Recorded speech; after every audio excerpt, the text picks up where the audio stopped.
Salut, Amélie. Bon matin. Bon matin. Donc, parle-moi un petit peu de ton parcours, ton background. Oui. En fait, moi, j'ai une technique en tourisme. À la base, j'ai une technique en tourisme. Donc, technique en tourisme au Québec, c'est beaucoup de... On a des cours à propos des pays et tout ça, mais on a aussi des cours en administration, on a des cours de publicité, marketing, des choses comme ça. Okay. Ça fait qu'on a une formation quand même... On devient quand même assez débrouillard là, à ce niveau-là. Okay. Mais j'ai travaillé un peu en tourisme d'affaires, mais j'ai toujours été... plus côté service à la clientèle que tourisme. Mon parcours a vraiment, là, j'ai 25 ans d'expérience en service à la clientèle, mais dans tous les domaines. Okay. J'ai fait de la vente au détail, j'ai travaillé en épicerie, j'ai travaillé en restauration plus jeune, j'ai travaillé dans des microbrasseries, j'ai vraiment touché vraiment à tout, même Okay. dans le domaine des auvents. Qui m'a amené un peu ailleurs, mais Okay. j'aimais toucher à tout, puis c'est ce qui m'a permis de prendre l'expérience qui a fait que je suis ici aujourd'hui. OK. Fait que ça, quand tu dis que tu as été à l'école en tourisme, c'était au cégep? Au cégep, oui, c'est une technique. OK, exactement. C'est une technique. Exactement. OK. Oui.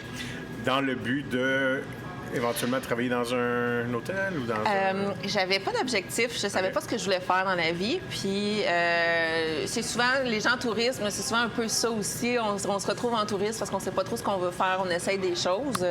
Puis, ça a été très long, moi, avant que je sache ce que je veux faire vraiment. Ça fait, pour mettre en contexte, j'ai 40 ans, mais ça fait peut-être 7 ou 8 ans que je sais que je veux faire de la gestion. Puis, je sais que la restauration, là, c'est vraiment comme mon domaine. OK. Fait que ça a pris plusieurs années à essayer des choses, à faire des tests, puis avant que je concrétise vraiment ce que je voulais vraiment faire. Là. OK.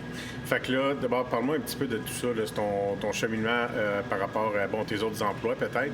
Puis qu'est-ce qui t'a amené justement à figurer, il y a 7-8 ans, que c'était vraiment ça, ta passion, la chose que tu voulais faire dans la vie. Là. Oui, bien, en fait, comme je dis, j'ai touché à plein de choses. Ça m'a amené à prendre de l'expérience sur plein de choses. J'ai travaillé longtemps dans des bureaux aussi en assurance. Fait que là, j'ai touché vraiment plus le côté administratif, la gestion des tâches de bureau. Sinon, comme je dis, j'ai travaillé en boutique aussi. Puis... Mais quand tu es sorti, exemple, tu es sorti du cégep. Oui. Fait que là, tu sors du cégep avec avec un papier qui est là, Oui. là tu es prête à affronter le monde. Non, OK, t'es pas prête? J'ai rien. Je sais pas où je m'en vais avec ça. Là. Fantastique. Fait que là, tu finis où? En sortant du cégep, Oui. tu t'en vas où? J'ai été travailler 2 ans à Banff, en Alberta. Ah, wow, OK. Dans un hôtel. OK. OK, donc quand même, tu as dit, je vais aller avec ce que j'ai étudié, je vais m'en aller dans le monde domaine. Pas de temps, en fait, c'est parce que j'avais une amie qui était là. OK. Puis elle a passé des temps à m'appeler et me dire Hey, t'aimerais ça, viens me rejoindre. Fait qu'à un moment donné, j'ai fait OK. Je savais pas quoi faire. Là. Je travaillais dans une épicerie puis dans une bibliothèque à ce moment-là. OK, Fait que je savais vraiment pas où je m'en allais. Fait que j'ai fait OK, parfait, je pars. OK. Puis c'est ce qui m'a amené là-bas. Là. Fait que ça m'a permis de travailler mon anglais. Oui, effectivement. Puis, c'est ça. Ça a été ça pour... c'est pas vrai, j'ai travaillé en hôtellerie par la suite, il n'y a pas très longtemps, il y a quelques années en fait, mais c'était pas... j'ai pas eu la piqûre de l'hôtellerie à ce moment-là. Okay. C'est vraiment le service à la clientèle qui a toujours été comme la trajectoire pour moi, toujours été comme un peu, c'est ce que je veux faire, c'est là que je m'en vais, peu importe dans quel domaine, mais c'est du service à la clientèle. Ça me prend des gens. Fait que là, tu as fait une couple d'années à Banff. Oui. Après ça, tu es revenu. Oui. Puis, tu es allé où après? J'ai fait plein de choses. J'ai travaillé dans 2 microbrasseries différentes. Okay. Quand je suis revenue directement, j'ai travaillé dans un petit café ici à Saint-Hyacinthe, un petit café où tout le monde passe. C'est là que j'ai pris un peu l'expérience au niveau de serveuse, au niveau de faire plus que juste du boss boy, parce que c'est un peu ce que j'avais fait, plonge boss boy, boss girl. Puis là, j'ai pris de l'expérience un peu en service, vraiment servir aux tables. Puis la vie m'a amenée à travailler en tourisme d'affaires par la suite pendant quelques années. Okay. Puis après ça, j'ai été pour les caisses des jardins. Après ça, j'ai été en assurance. Puis c'est là, en assurance, en fait, après 5 ans en assurance, j'ai vraiment été comme plusieurs années là. Puis c'est là que j'ai commencé à avoir envie de peut-être gérer des gens. Okay. On avait déjà cerné, mon supérieur avait déjà cerné un profil de capacité de gérer des gens et tout ça. Fait j'avais commencé un peu de coaching à ce niveau-là. Puis, à un moment donné, j'ai décidé de quitter les assurances parce que c'était pas un domaine... Je savais que je ferais pas ma vie là-dedans. J'avais fait 5 ans, j'avais fait le tour. Mais après ça, j'ai été assistante gérante dans une boutique. OK. En fait, quand j'ai pris la décision de quitter les assurances, avec mon conjoint, on avait décidé à ce moment-là que, parce que là, je prenais une baisse de revenus, là, très, très beaucoup, mais parce que je voulais vraiment aller confirmer que c'est ce que je voulais faire, en fait. Ouais, là. OK, Donc, je l'ai essayé, puis ça l'a cliqué. Là. C'est là que ça a fait OK, oui. Le service Oui. à la clientèle, les gens, le contact. Oui, la J'imagine- gestion surtout. Puis la là. gestion, oui. c'est OK. Exactement. J'imagine aussi qu'au niveau des assurances, ça reste du service à la clientèle. Oui. Mais bon, tu n'as pas peut-être ce contact-là humain, c'est plus par téléphone. C'est par, un centre d'appel, exactement. Ouais, OK, Donc, OK. c'est un peu différent. Ça reste que c'est du service à la clientèle, mais c'est quand même assez... en assurance, souvent, c'était des réclamations aussi, il faut dire. Donc, Ouais, OK, les gens donc- nous appellent, ils ont eu un accident, ils savent Ouais. pas s'ils sont assurés. Donc, là, c'était quand même assez difficile. Ouais, c'est ça. Mais, OK. tu sais, c'était pas la formule que je voulais au niveau du service à la clientèle. là. C'était OK. pas exactement ça. là. OK. Puis là, ben, finalement, par la suite, après le magasin, dans le fond, après Oui. être allé en boutique, Oui. qu'est-ce qui est arrivé par la suite? J'ai travaillé. J'ai pas été nécessairement directement en gestion. Le COVID est arrivé, donc OK. on a fait un peu ce qu'on pouvait à ce moment-là Ouais. et tout ça. J'ai été aussi en télétravail pendant le COVID et c'est là que j'ai fait OK aussi. C'est pas pour moi, rester à la maison, le télétravail et tout ça. J'ai besoin du contact avec les gens, ne serait-ce que juste la conversation de machine à café avec les collègues de travail. Là. Ouais. Mais par la suite, j'ai trouvé un emploi justement dans les auvents où j'étais directrice de département, directrice du service à la OK. clientèle. Donc là, de la gestion. Là, j'ai fait la gestion. Puis, tu sais, j'avais pas vraiment d'études en gestion. J'avais pas vraiment non plus de... Comment dire? J'avais l'expérience, un petit peu d'expérience en boutique, mais tu sais, c'est vraiment... Ce qui m'a amené, ce qui a fait que j'ai eu le poste, c'est la somme de toutes les expériences que j'ai eues avant, qui a fait que, tu sais, au lieu, même si j'ai pas le diplôme, le papier qui dit que j'ai été formée pour ça, je savais que j'avais les capacités de le faire parce qu'avec tout ce que j'avais fait avant, au niveau des assurances, la gestion de tâches, la gestion de bureau, l'administration, tout ça, après ça sur le plancher, comment, tu sais, le service à la clientèle et tout ça, c'est vraiment la somme de tout ça qui a fait que j'ai pu avoir le poste, en fait, là, Ben, c'est pour ça que j'ai voulu élaborer un petit peu sur ton parcours parce que je pense que c'est important de comprendre justement qu'est-ce qui a amené à où tu es rendu aujourd'hui, tu sais. Oui. Puis justement, comme tu dis, je pense que c'est une somme de tout ça. Donc c'est pour ça que je voulais élaborer un petit peu sur ça. Oui. Génial. Donc là, maintenant, tu es directrice adjointe ici. Oui. Fait que ça, c'est par la suite, dans le fond, du COVID, télétravail, tout ça, là, ça a vraiment confirmé que tu avais besoin de gens autour de toi, de travailler avec le public.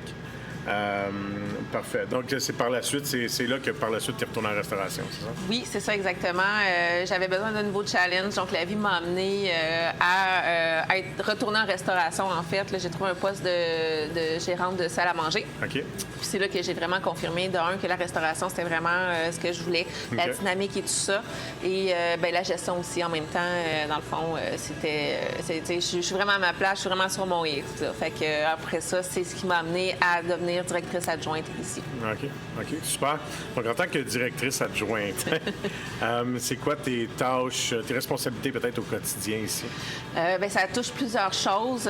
Premièrement, on a tout ce qui est côté administratif. Je vais être amenée à faire les horaires, je vais être amenée à répondre aux courriels, gestion des courriels, gestion on va faire des rapports, on va faire des processus, des choses comme ça. Puis sinon, mais après ça, c'est vraiment sur le plancher, d'être un support pour mon équipe, puis m'assurer que les opérations vont bien, en fait. Là. OK. Quand tu dis, fait que là, mettons, tu rentres, peu importe l'heure, j'imagine pas le matin, mais un peu plus tard dans la journée. Puis là, tu passes au travers des courriels. Ça, c'est quoi? C'est des commandes? C'est des... Il y a plein de choses. Il va y avoir, les commandes, dans le fond. C'est vraiment séparé. Là, la cuisine va faire ses propres commandes. Nous, on va faire nos propres commandes, donc tout ce qui est boissons, les vins et tout ça. Sinon, après ça aussi, on va avoir d'autres genres de commandes. Mais oui, faire des commandes, on a les réponses des fournisseurs. On va avoir aussi la réception de CV. On va avoir... Il y a plein plein de genres de courriels qu'on peut recevoir. On reçoit aussi des sondages parce que le client a la possibilité de compléter un sondage après sa visite. Donc, on reçoit les sondages. Donc, on peut gérer. Quand c'est des beaux sondages, on aime ça. Quand c'est quand on a des choses à rectifier, bien là, on va faire le nécessaire avec l'équipe à l'interne si on a besoin d'eux. Mais il y a plein de genres de courriels là, qu'on peut recevoir. Là. OK, super. Puis là, par la suite, j'imagine que tu planifies le restant de ta journée. Puis, Exactement. On regarde qui est sur le plancher. On regarde est-ce qu'on a beaucoup de réservations. OK. Est-ce que toute l'équipe est là? Est-ce qu'on a des gens qui sont malades en cuisine aussi? Même chose. Est-ce que toute l'équipe est là? Est-ce qu'on manque de quelque chose, que ce soit en cuisine, que ce soit du côté bar? Donc, on s'assure qu'on est en place, vraiment qu'on a tout ce qu'on a besoin pour être performant là, pendant le rush. Donc, si ça roule bien pendant le rush, c'est toi qu'on remercie, c'est ça? Oui. Bien, si ça va bien, oui, ça fait partie de mes tâches ou ça fait partie, oui, j'ai une certaine forme de responsabilité, mais je suis pas toute seule à faire. Mais si ça va mal, bien, c'est moi qui trouve les solutions pour que ça aille bien. OK. Parfait. C'est quoi, qu'est-ce que tu trouves le plus motivant, Amélie, dans ton rôle? L'équipe. Le fait que je suis là pour mon équipe. Si j'ai pas sans mon équipe, je suis rien. S'il n'y a pas une équipe, le rôle de gestionnaire n'est pas nécessaire. Donc, moi, c'est vraiment ça, l'équipe, puis le service à la clientèle, la satisfaction du client. Tu es une fille d'équipe. Je suis une fille d'équipe. Sans ton équipe, ça roule pas. Non, exactement. Bien, effectivement, ça a du sens, là. Donc, en parlant d'équipe, justement, comment est-ce que tu... Fait que là, tu me dis, mettons, tu arrives vers l'heure du lunch, peu importe. Oui. Là, tu regardes ta journée. OK, on a une grosse journée. On a, tu sais que c'est un gros soir, mettons, c'est une grosse soirée. Oui. C'est comment est-ce que tu arrives à motiver ton équipe? Justement, dans une journée là, où tu sais que ça va... Ça va être demandant, par exemple. Là. Oui. Bien, il y a plusieurs façons, mais je dirais, tu sais, le plus important, ça va être au niveau de la constance. En fait, la constance de qui je suis, puis la relation que j'ai bâtie avec mon équipe, en fait. Là. Tu sais, sur le soir même, il y a moyen de motiver son équipe, mais malgré tout, je pense qu'il faut construire quelque chose avec son équipe, construire comme un lien de confiance. Puis c'est ce qui va faire que, tu sais, le soir même, quand j'ai besoin, bien, les gens vont avoir envie de se donner, ils vont avoir envie, ils vont être contents d'être là, puis c'est vraiment, c'est du long terme, c'est pas nécessairement là, la journée même que je vais arriver à le faire si j'ai pas bâti quelque chose avec mon équipe, là. Intéressant, ça, mais non, mais honnêtement, là, c'est une réponse... J'aurais pas pensé. Fait que, ouais, dans le fond, cette motivation-là, ça se bâtit sur le long terme avec ton équipe. Exactement. C'est la confiance que tu bâtis avec eux, puis la relation que tu bâtis avec l'équipe qui fait que les soirs plus difficiles, tu es capable de les motiver. Tout à fait. Sans cette relation-là, ce serait... Bien, tu sais, ça serait très difficile de motiver l'équipe si l'équipe n'a pas confiance en moi ou si j'ai pas une belle relation avec l'équipe. S'ils n'ont pas envie de rentrer au travail, s'ils ne voient pas les avantages, là, tu sais, de voir aussi pourquoi ils sont là, de leur faire comprendre pourquoi ils sont là, c'est quoi leur rôle. Puis en bout de ligne, qu'est-ce que ça change, le fait qu'ils mettent de l'effort dans leur travail, parce que le service à la clientèle va être, même si l'équipe, parce qu'on a des serveurs, on a des aides-serveurs, même si les aides-serveurs n'ont pas nécessairement le contact directement avec le client, bien, leur travail fait que c'est comme ils travaillent un peu dans l'ombre, mais ils font toute la différence au niveau du service à la clientèle. Puis le restaurant est propre, ils aident beaucoup les serveurs, donc ils font toute la différence. Là. Puis quand ils comprennent ça, quand ils comprennent la raison de pourquoi ils font le travail de cette façon-là, bien, ça aide beaucoup aussi. Oui, ben oui. Wow, OK. Ça a bien de la logique, ça a bien du sens. OK, parfait. Tu as une équipe de combien, toi, ici, à peu près? Bien, l'équipe au complet, on est environ 70 personnes avec quand la même, cuisine. Hein? C'est OK. Quand même une bonne équipe. Wow. Puis ce qui est le fun, c'est que, oui, on a un gros volume au niveau de la clientèle, mais on a aussi un gros volume au niveau des employés. Donc, quand on a un rush, on a beaucoup de gens sur le plancher, ce qui fait que c'est grisant, dans le fond, parce que, tu sais, on est dans le jus, mais on n'est pas débordé aussi, là. Oui, je comprends. OK. Wow, OK, super. Ça peut être quoi, peut-être, les plus grands défis que tu rencontres, justement, au niveau de la gestion du personnel? Le plus grand défi au niveau de la gestion du personnel. Oui, la motivation, ça va être c'est de garder les gens motivés sur un long terme, de garder le côté coaching aussi, de s'assurer que les gens, ils ont la formation nécessaire aussi. Ça aussi, ça va changer beaucoup au niveau de la motivation. Si la personne n'a pas la formation nécessaire, elle ne se sentira pas apte à faire bien ses tâches, elle n'aura pas de fun à faire ses tâches non plus. Fait que ça change, c'est ce qui change aussi beaucoup au niveau de la relation. Je dirais que c'est ça. Puis, tu sais, après ça, on a beaucoup de jeunes qui sont à l'école aussi. Fait qu'ils sont là, tu sais, on est en la rentrée, ça fait un mois qu'ils sont retournés à l'école. Fait que là, ils sont fatigués. Ils n'ont pas juste leur travail ici. Ils ont une vie aussi en arrière de ça. Les employés ont toute une vie après le travail, avant le travail, après le travail. Donc, c'est de les amener à avoir envie d'être ici, là, puis de donner l'effort nécessaire. Là. OK, super. J'avoue, puis là, des fois, la gestion d'horaire, j'imagine avec tout ça, c'est là que tu en viens, dans le fond, avec les étudiants, les temps partiels, les temps pleins, puis là, la gestion d'horaire. Oui. Ça, c'est un casse-tête, ça? Ou... C'est un casse-tête. Surtout, tu sais, plusieurs fois par année, ça va devenir un casse-tête. À la rentrée, c'est un casse-tête. Okay, à la nouvelle session, la session d'hiver aussi, ça devient compliqué. À la fin de l'année scolaire aussi, ça devient compliqué parce que là, on a des étudiants qui ont fini l'école, ils s'en vont dans leur travail de vie, dans le fond, le travail pour ce dont ils ont étudié. Donc, ils nous quittent. Fait qu'on a beaucoup de roulements, dans le fond, 3-4 fois par année. Donc, ça complique les horaires aussi beaucoup. Beaucoup de nouveaux. Les étudiants, on a beaucoup de temps partiel pendant l'année scolaire. Donc, les étudiants, ils vont avoir des périodes d'études, ils vont avoir des périodes d'examen, des fins de session où là, ils ont besoin de plus de temps pour étudier et tout ça. Donc, oui, ça complique un petit peu les choses, mais on prépare souvent d'avance, on sait là, que ça s'en vient. Donc, OK. Super. Fait que là, quand tu as des nouveaux comme ça qui arrivent, par exemple, là, en début d'année scolaire ou peu importe, tu as une batch de nouveaux, est-ce qu'il y a une formation spécifique? Comment est-ce que tu formes ces gens-là? Comment est-ce que tu les amènes à faire partie de l'équipe puis à être efficace? Bien, en fait, la formation va être donnée par les employés directement. Là. On va faire une intégration avec le nouvel employé en tant que gestionnaire. On va leur expliquer un peu les valeurs et tout ça. Mais après ça, la formation directement sur le terrain va être faite par des employés.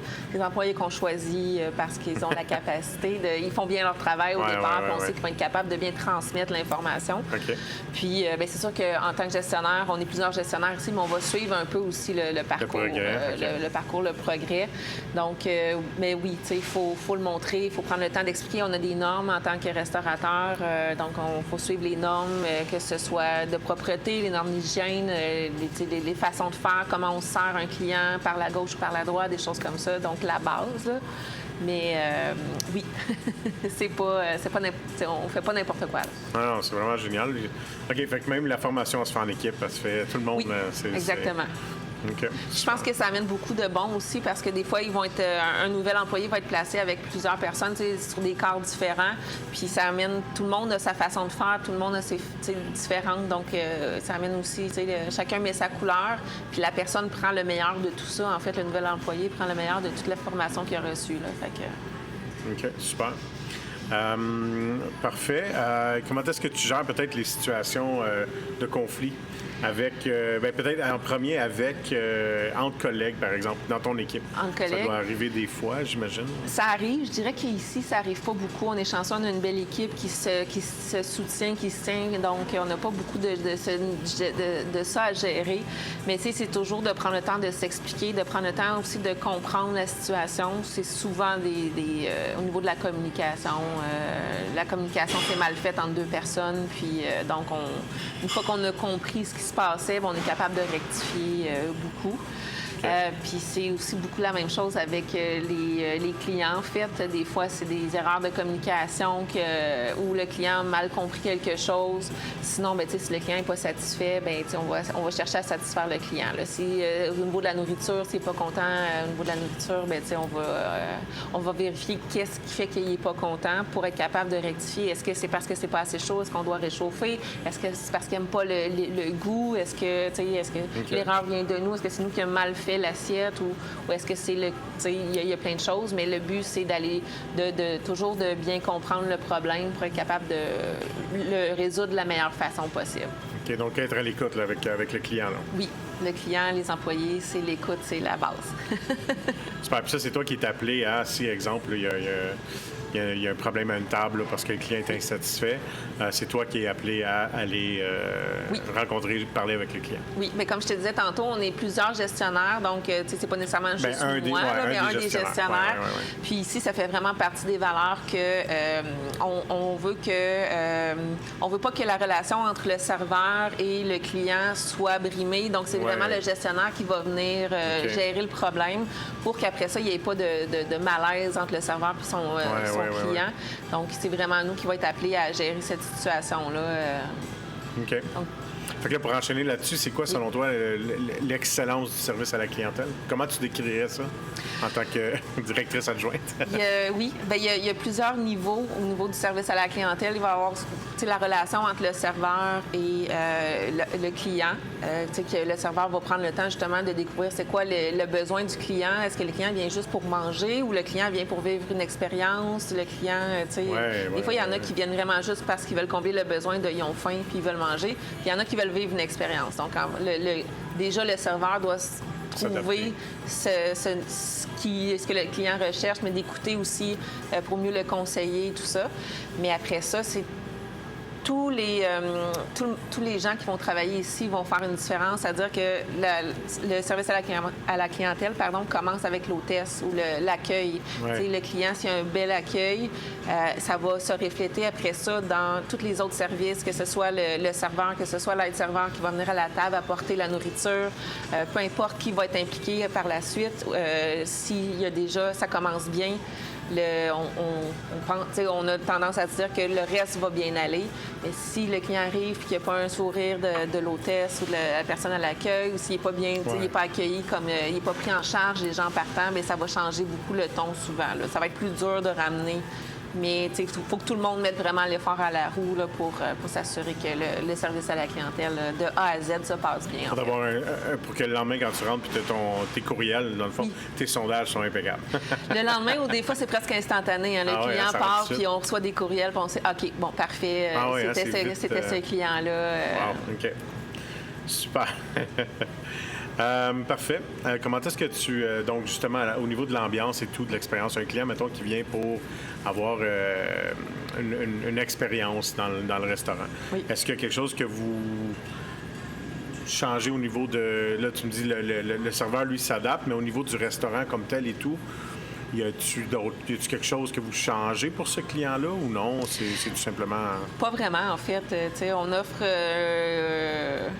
Mais je suis pas sûre de comprendre ta question. Dans le fond, naturellement, tu ne peintureras pas les murs là, pour le client. Là. Mais je veux dire, exemple, un soir où on voit qu'il y a plein d'écrans et tout là, dans le background, un soir où il y a un match, là, est-ce qu'il y a quelque chose que tu vas, par exemple, discuter avec ton équipe en disant, OK, ce soir, on le sait que la majorité des gens qui vont venir ici, c'est pour avoir une expérience. Oui. Bon, donc, tu sais, là, je sais pas moi, on va faire quelque chose de spécial avec le menu, on va faire ça, on va s'assurer de donner une expérience au client. Okay. Est-ce qu'il y a quelque chose que vous allez changer, sachant que les clients qui viennent cette soirée-là, par exemple, veulent avoir une expérience? Bien, c'est sûr qu'on va s'adapter aux clients dans le sens que, dépendamment de la période de la journée, le midi, souvent, on va avoir plus une clientèle d'affaires. Le soir, on va avoir plus des familles, des petites familles. Puis plus tard en soirée, bien là, on va avoir des gangs de chums, des ligues. On va avoir des gens qui viennent vraiment vivre un autre genre d'expérience. Donc oui, on va s'adapter un peu, mais je veux dire, la musique va rester la même, la nourriture reste la même, on ne change pas les choses. Le service reste le même dans le sens que on va offrir un bon service. Le service va être, on veut que le service soit égal, peu importe la période de la journée, peu importe le client. Mais à part la clientèle qui va changer en tant que telle, nous, on essaie de changer le moins possible parce qu'on veut que le client, quand il vient, qu'il vienne le midi ou qu'il vienne le soir, qu'il retrouve le même service. En fait, là, c'est vraiment le fait d'être tout le temps égal puis que le client retrouve toujours la même chose qui fait que souvent, il a envie de revenir parce qu'il sait que c'est ça qu'il veut et qu'il va l'avoir de toute façon. Là. OK, je comprends. Donc, l'expérience, dans le fond, parce qu'il veut répéter cette expérience-là. Exactement. Oui, ça a de la logique. OK, parfait. Puis la clientèle typique, là, tu disais que des fois, il y a des familles le soir. On l'a du souper. Le midi, peut-être plus de la clientèle d'affaires. D'affaires, Des gens exactement. qui viennent en meeting. Donc, c'est quoi peut-être la clientèle typique? Y en a-tu une ou c'est vraiment, comme tu dis, un peu... Ça dépend vraiment de la journée, de l'heure, le midi ou le soir. Puis après ça, fin de semaine. Oui, le midi, on a plus des gens d'affaires. On va avoir des gangs de bureaux qui vont venir manger ensemble. Ouais, on va avoir OK. des gens qui vont venir avec des clients. Sinon, après ça, le soir, comme je dis, on va avoir plus des petites familles souvent. On va avoir des gangs d'amis qui viennent faire un 5 à 7. Puis plus tard en soirée, là, on va avoir encore beaucoup de jeunes qui vont venir en gang. Puis des ligues de sport qui vont venir après leur partie, leur match.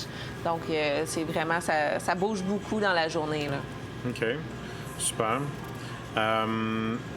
C'est génial, vraiment. OK, fait que pour revenir un petit peu à ton travail, ton quotidien, par exemple, c'est quoi, tu penses, selon toi, les compétences indispensables pour faire ton travail en tant que directrice adjointe? En fait, à la base, je dirais en restauration, ça prend beaucoup de flexibilité puis une capacité d'adaptation parce que les journées changent, mais ils se ressemblent pas, là, jamais. Même pour un employé, ça sera jamais la même chose, même si on sait qu'on répète un peu tout le temps les mêmes gestes. Fait qu'il faut être capable de s'adapter aussi aux clients. Les clients sont tous différents, on a des clientèles différentes, donc ça, c'est déjà beaucoup. Puis après ça, au niveau de la gestion, c'est vraiment la même chose. Il faut s'adapter parce qu'on a, quand on gère des employés, c'est des êtres humains qu'on a devant nous. Ils ont toutes des réalités différentes, ils ont tous des besoins différents. Donc, il faut être capable de changer, sans changer qui on est, mais de s'adapter à chacune des personnes à chaque fois qu'on doit faire des interactions là, pour que ce soit le plus pour bien réussir nos interactions, en fait, là. OK. Fait que, puis par rapport à toi, à ton poste au niveau de la gestion, y a-t-il des choses qui sont indispensables? Toi aussi, j'imagine que tu dois t'adapter vu que d'une situation à l'autre, j'imagine, justement. Là, des fois, c'est pas toujours... mais y a-t-il d'autres choses comme compétences que tu fais comment? Telle chose est vraiment indispensable au niveau de mon travail, là? Tu sais, l'empathie beaucoup aussi, là. Okay, la flexibilité, parce que là, on doit gérer des gens différents, mais oui, l'empathie en gestion, il faut être vraiment capable de se mettre un peu dans les souliers des gens pour comprendre leur réalité. Sinon, quoi d'autre? Je pense que la constance aussi va aider beaucoup, encore une fois, d'être constant dans les efforts qu'on fait parce que en ayant à vivre beaucoup de flexibilité ou beaucoup de changements dans une journée, on vit beaucoup de changements. Dans une semaine, on vit beaucoup de changements juste au niveau de l'horaire. Ça ne sera jamais un horaire fixe, ça ne sera jamais le même horaire. Okay, ouais. Il y a des journées que je vais commencer à midi, il y a des journées que je vais commencer à 2 heures, il y a des journées que je vais faire en début de semaine quand on doit faire l'inventaire, les commandes et tout ça. Des fois, c'est un 9 à 5. Donc, tu sais, l'horaire va bouger beaucoup. Donc, il faut être capable d'être constant là-dedans aussi. Donc, je pense que la flexibilité et l'adaptation, c'est vraiment la base. C'est ce qu'il faut, là, oui. OK. Cool. Puis justement, tu parlais de l'inventaire. C'est toi qui gères l'inventaire ou on est une équipe, encore une fois. Donc, oui, au niveau de... je vais être appelée à le faire des inventaires, faire l'inventaire à tous les lundis, faire des commandes aussi. Donc, oui. C'est pas que moi, c'est pas ma responsabilité à moi seulement, mais oui. Mais tu fais partie de ceux qui s'occupent de l'inventaire. Exactement. Et puis des commandes, de recommander pour l'inventaire. OK. Au niveau du menu, tout ça, est-ce que, je ne sais pas là, ici, mais est-ce que tu as des décisions parfois à prendre au niveau du menu? Non, hein, zéro. Les promotions non plus, zéro. On peut faire des promotions internes, mais on n'a pas tant de justement là, de flexibilité à ce niveau-là, c'est pas nous, c'est le bureau-chef. On répond au bureau-chef, c'est le bureau-chef qui... Comment est-ce que tu gères la pression, le stress pendant surtout peut-être les périodes de pointe? Là? Oui. Moi, en fait, je me nourris de ça. Là. J'adore ça quand ça bouge, quand il y a plein de choses à faire.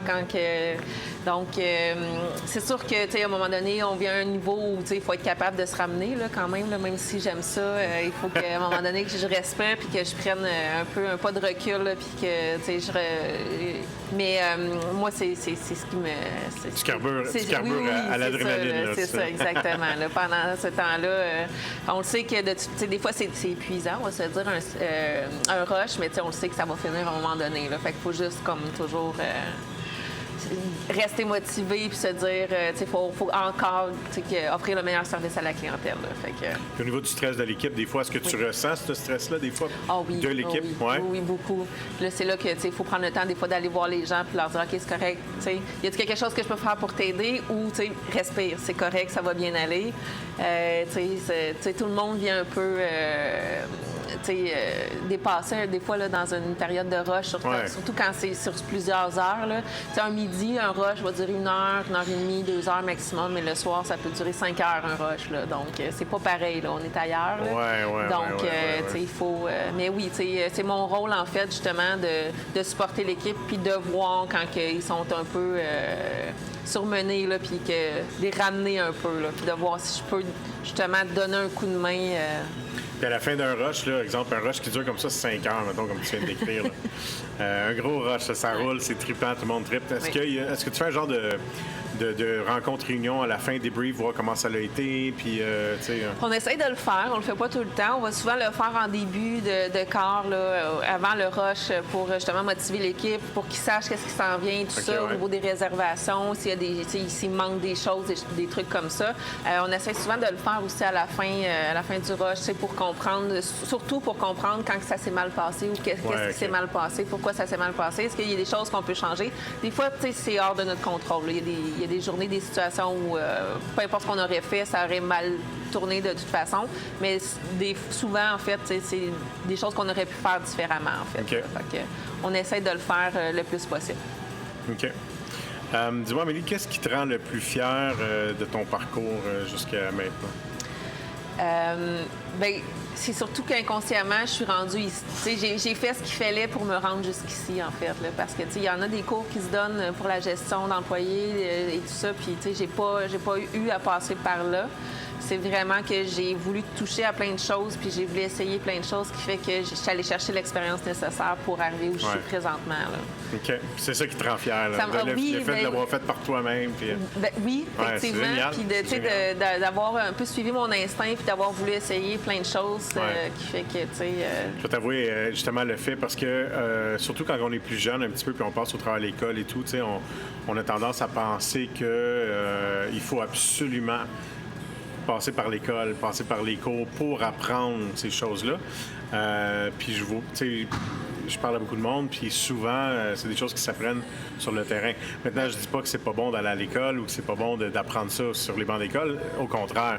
Mais je trouve ça génial, justement, qu'il y a quelqu'un comme toi, tu mentionnes justement que tu le fais de façon plus organique au travers de ton expérience. Exactement. Puis que maintenant, aujourd'hui, tu es rendu là, puis tu performes dans ces tâches-là. Oui. Puis tu adores ça en plus. Là. Oui, puis tu as tout été chercher ça au travers de tes expériences de travail. Oui. Fait que je pense que c'est important de le comprendre, ça, que ça se fait aussi de cette façon-là. Oui. Que c'est pas une obligation d'aller apprendre ça à l'école ou prendre des cours. Mais surtout, je pense que comme dans mon cas, en sachant pas ce que je voulais faire, j'aurais pu tourner en rond aussi pendant plusieurs années, puis pas arriver à ça.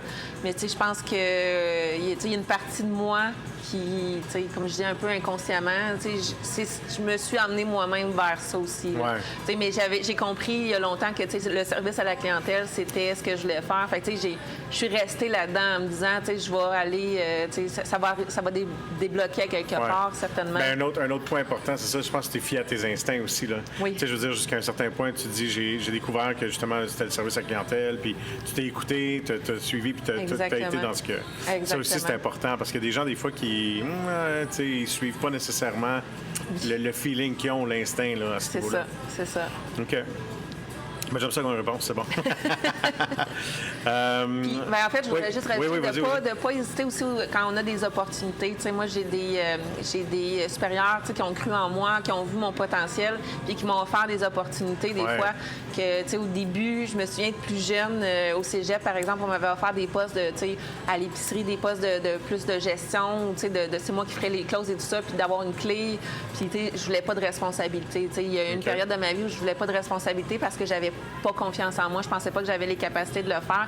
Mais souvent, dans tous les postes que j'ai eus, dans tous les entreprises où j'ai travaillé, il y a quelqu'un qui voyait mon potentiel puis qui m'offrait des opportunités. Puis à un moment donné, j'ai fait OK, je l'essaye. Si j'aime pas ça, c'est pas grave. Je peux changer d'avis, mais je l'essaye parce que ça fait plus... Là, je comprenais que ça faisait plusieurs fois que quelqu'un croyait en moi puis voulait me donner des responsabilités puis m'offrir... Fait que j'ai pris aussi les opportunités quand ils sont présentés à moi à un moment donné. Puis j'ai appris à avoir confiance en moi aussi là, au fil des ans là, parce que quand on est jeune, ben, on n'a pas l'expérience, on ne voit pas nécessairement nos forces. Donc, fait que la confiance, c'est bon, c'est ce que tu dis, la confiance en soi. Puis parce que je pense qu'on passe tous par là un moment donné.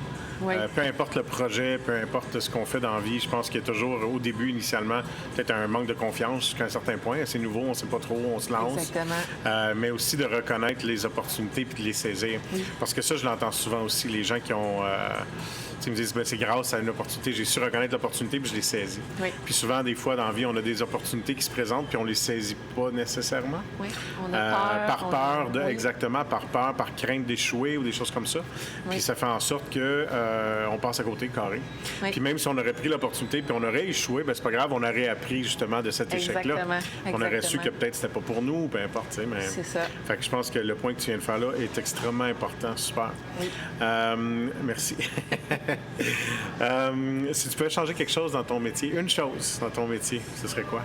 Bien, c'est sûr que les horaires, l'horaire est variable d'une semaine à l'autre. J'ai pas d'horaire fixe. Je fais pas du lundi au vendredi de 9 à 5. Normalement, je fais du mardi au samedi.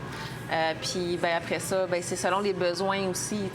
D'une semaine à l'autre, on n'a pas les mêmes besoins. On sait pas, on sait qu'on va avoir plus de groupes une semaine parce qu'on a plus de réservations. On sait que bon, le hockey recommençait cette semaine, fait qu'on sait qu'on va avoir plus de gens. Le volume de clientèle va grandir, donc on va avoir besoin.